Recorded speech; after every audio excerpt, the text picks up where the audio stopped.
இயேசு கிறிஸ்துவின் இன்ப இனிய நாமத்தில் வாழ்த்துகிறோம்.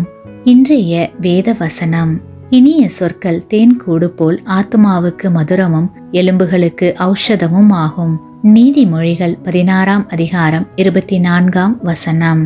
Today's Bible verse: Pleasant words are like a honeycomb, sweetness to the soul and health to the bones. Proverbs chapter 16 verse 24.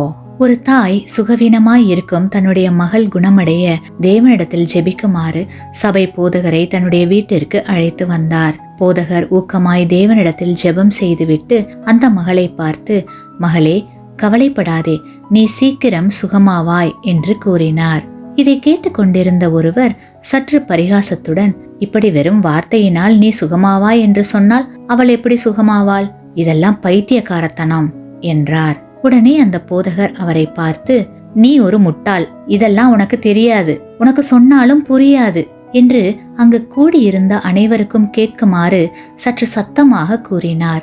இதை சற்றும் எதிர்பார்க்காத பரிகாசித்தவரின் முகம் எல்லாம் கோபத்தில் சிவந்து விட்டது. போதகர் இன்முகத்தோடு அவர் அருகில் சென்று தோளின் மேல் கையை போட்டு, சகோதரரே, நான் உங்களிடம் அப்படி பேசியதற்காக என்னை மன்னித்து விடுங்கள்.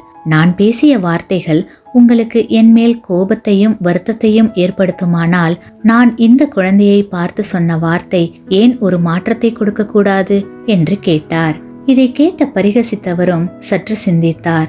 உண்மைதான், நம்முடைய வாயின் வார்த்தைகளுக்கு வல்லமை உண்டு என்று புரிந்து கொண்டார். கிறிஸ்துவுக்குள் அன்பான சகோதர சகோதரிகளே, விசுவாசத்தோடு நாம் பேசும் ஒவ்வொரு வார்த்தையும் மனித வாழ்க்கையில் மாற்றங்களை கொடுக்க வல்லது.